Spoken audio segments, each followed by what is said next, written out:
महिलांच्या आरोग्याच्या तक्रारी कमी करायच्या असतील तर सुरक्षित इंधन दिलं पाहिजे। एलपीजी गॅस प्रत्येक दराला देण्यासाठी प्रत्येक पात्र कुटुंबाला 30 गॅस सिलेंडर मोफत देणारी मुख्यमंत्री अन्नपूर्णा योजना जाहीर करतायत।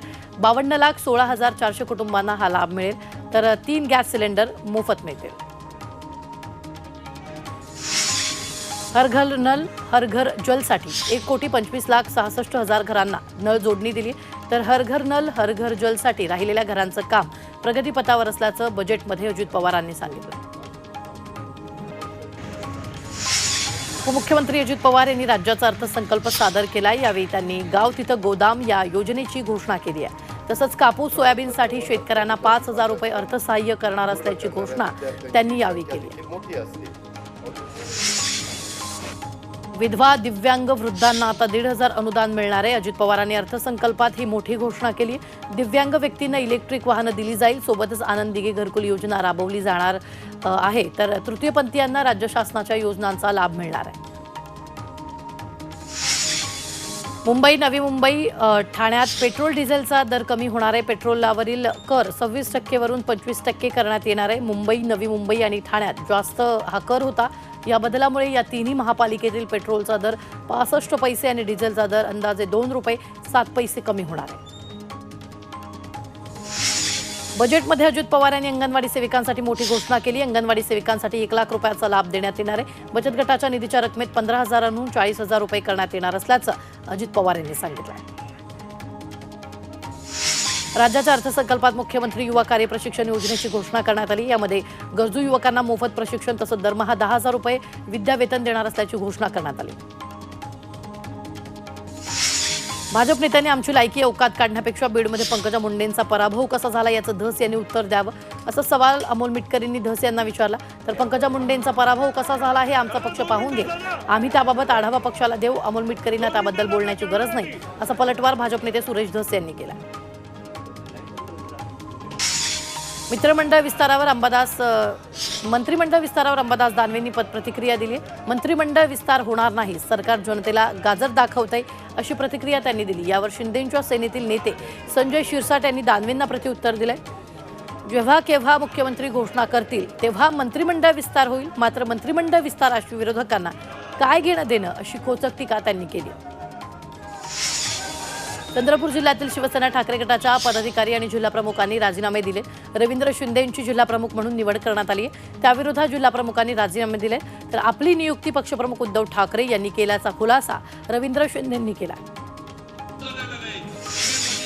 मंत्री काँग्रेस नेते सुनील केदारांच्या याचिकेवरील निर्णय नागपूर खंडपीठानं राखून ठेवला।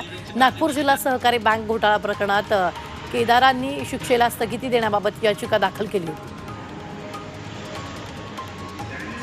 जळगावमध्ये राष्ट्रवादी शरद पवार पक्षाची चिंतन बैठक पार पडली। लोकसभेत रावेर आणि जळगावमध्ये महाविकास आघाडीच्या उमेदवारांचा पराभव झाला, त्याचा आढावा घेण्यासाठी बैठक झाली। विधानसभेसाठी कार्यकर्त्यांना कामाला लागा, अशा सूचना बैठकीत देण्यात आल्या। पुण्याच्या खेडमधील भाजपचे जिल्हाध्यक्ष शरद बुटे पाटलांनी अजित पवार गटाच्या कार्यपद्धतीवर शंका घेतली आहे। शरद बुटे पाटलांनी सोशल मीडियावर पोस्ट करून आमदार दिलीप मोहिते पाटलांना डिवचलाय। मराठा समाजाला ओबीसीत घेणार की नाही याबाबत सरकारनं ठाम भूमिका घ्यावी। भुजबळ यांचा ऐकून मराठ्यांवर अन्याय करू नका, आम्हाला झुलवत ठेवून मराठा ओबीसींची नाराजी अंगावर घेऊ नका, असं आवाहन जरांगे पाटलांनी सरकारला दिलं। तसंच मराठा नेत्यांनी संसदेत आवाज उठवा, अशी मागणीही जरांगेंनी केली। जालन्याच्या मातोरी इथल्या दगडफेक प्रकरणात छगन भुजबळांचाच हात असल्याचा आरोप जरांगे पाटलांनी केला। भुजबळांनाच राज्यात दंगली घडवून आणायच्या आहेत, मुख्यमंत्री उपमुख्यमंत्री यांनी त्यांच्यावर बारीक लक्ष ठेवावं, असं आवाहन जरांगेंनी केलंय। गाव जरांगेंचा आणि हल्ला भुजबळ कसा काय करेल, असा सवाल भुजबळांनी जरांगेंनी केलेल्या आरोपावर केला। दुधाला प्रति लिटर 40 रुपये भाव मिळाला पाहिजे, अशी मागणी करत दूध उत्पादक शेतकऱ्यांनी आंदोलन केलं।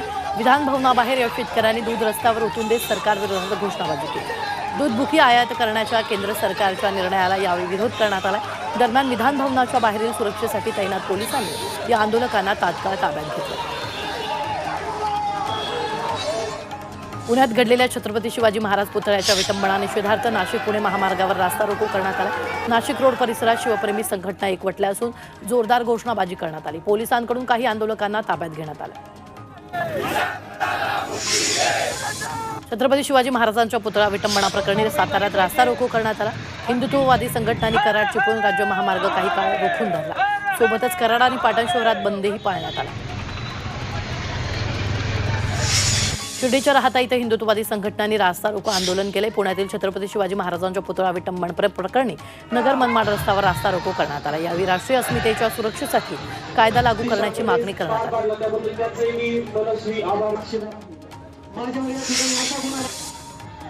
साताऱ्यात बॉम्बे रेस्टॉरंट जवळ महामार्गावर हिंदुत्ववादी संघटनांनी आज रास्ता रोको केला। हडपसरमध्ये छत्रपती शिवाजी महाराजांच्या पुतळ्याची विटंबना केल्याच्या विरोधात हे आंदोलन करण्यात आले। आरोपीवर कठोर कारवाईची मागणी यावेळी आंदोलनकर्त्यांनी केली। आंदोलनकर्त्यांदरम्यान पोलिसांनी एकाला ताब्यात घेतला।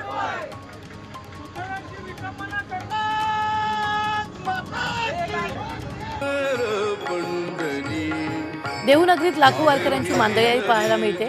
वारकऱ्यांमध्ये एक वेगळाच उत्साह पाहायला मिळतो। देहूच्या इंद्रायणी नदीकाठ देखील भक्तांनी फुलून गेला।